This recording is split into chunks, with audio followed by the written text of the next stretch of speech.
I can't wait for the Olympics. I mean, do you believe this? We have athletes with injuries that are gonna play in the Olympics. I just did a video on Chloe Kim, who is gonna play in the Olympics after a shoulder dislocation. And now we have Lindsey Vonn.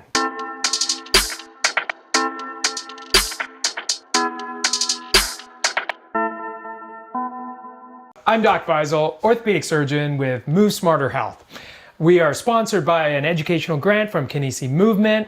I love sports. I love talking about injuries. I take care of shoulder and knee injuries, and I operate and treat on them. And please consider this an educational, informative video only.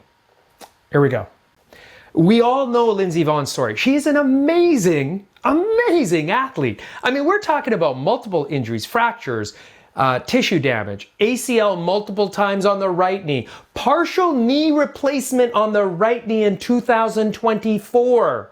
After all that she was going through, she actually said that her body is broken and that she couldn't have a good feel of her knee, and then she got the partial knee replacement and then went back and competed and qualified for the Olympics. Like, not even 2-3 weeks ago, she actually did really well, but just recently, major crash. Left knee ACL tear and meniscus. Let's get into it. All right, so what happened, okay? I mean, she could actually be one of the most decorated female ski athletes, or ski athletes in general, in her age range. Like, her career, more in terms of how long her career has been going after multiple injuries. I don't know of any other athlete that has come back in that manner with fractures, ligament, tissue, injuries, probably head injuries thrown in there, spine injury, back injury, so many different fractures and ligament tears and surgeries and arm injury. And she came back. She was back. She's going to the Olympics, and then blows out her knee, and she's going to the Olympics. Blows out her knee, she's going to the Olympics. Like, incredible. Okay, the right knee was the one that was really bad. Okay, we all talked about this, you know. Lost her meniscus, lost her knee, all of that, right? Multiple fractures, tibial plateau, terrible, worst triad in the world, right? And she came back. Another injury, and she came back. And now another injury just before the Olympics, and she is coming back. She's not going to have her surgery. She is going to play. Now, in case of the knee, you can actually have these really incredible dynamic functional braces. Some people believe it's mostly proprioceptive, but it's actually very much, it's biaxial. It's not a truly three-dimensional. It doesn't control the rotation as well. So there's always that risk. If she twists and rotates it severely, she can be at risk for a fracture. She's already blown out the ACL. Could she take the PCL? Could she take another ligament? Could she cause herself to have a fracture or other things? Absolutely, those are all possible. Because the hinge mechanism is really more 2D, two-dimensional versus true torsional control and rotational kinematic control. You could have arguments both ways. I'm not going to talk about the brace company. I'm not going to talk about braces. That's going to be for a whole other argument, because you're going to get points and counterpoints on both sides about the value of the braces. However, most of the athletes don't like using a brace unless they have to. I mean, when I blew out my ACL, I had to use a brace. And I sent a picture when I was snowboarding for the first time in my brace after my ACL reconstruction to my surgeon. Later that day, I got rid of the brace because it was so annoying.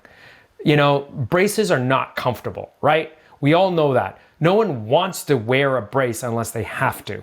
And in this case, I mean, you need your ACL to do extreme sports.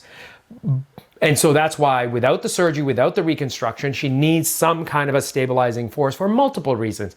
Proprioceptive feedback, neurocognitive confidence, maybe give some feel back to the knee with the brace, give her some sense of stability. And she's going to wrap it. She's going to use kinetic tape. She's going to be icing, heating, working on her neuromuscular, proprioceptive, kinematic balance and strength to give her that dynamic stabilization of the knee. Static stabilization, dynamic. Now, okay, I know what you're saying. You could easily argue that the ACL is a living tissue and provides you dynamic stability because it's three-dimensional. It provides multiple, injury stabilization in various orientations. Absolutely, you're right. However, we're actually going to consider the ACL like a cord, like a rope, and therefore it's a static stabilizer like ligaments, just to keep the overall free body diagram and the physics simple, okay? Just to keep it simple, those are your static stabilizers, and then you have your dynamic stabilizers, which are the muscles, okay? And so overall, that mobility, you have the dynamic and static stabilizers. Her ACL is gone, so she heavily relies on the dynamic stability of the neuromuscular unit, her cognitive, neurocognitive confidence, and her reliance on the physical constraints of the ACL brace to allow her to ski. I cannot wait for her to win. I mean, like, what an incredible story. Like, go Lindsey Vonn. Like, no ACL. Who else has done that? I mean, the closest athlete I can think of is John Elway. Played without an ACL. And, honestly, not to put John Elway down, but I think Lindsey Vonn wins. Like, fractures, career, GS, slalom. Like, we're talking about going down how many miles an hour? Down a vertical face at high speed, making turns on a regular day, even with a brace, and after all those injuries and partial knee replacement. John Elway was just playing football as a quarterback. I mean, like, you don't want to diminish a superstar NFL quarterback, but I think Lindsey Vonn wins this one. Like, all the power to her. Lindsey Vonn, you're amazing. You're going to do great. I know you can do well. I hope you win. Go Vonn.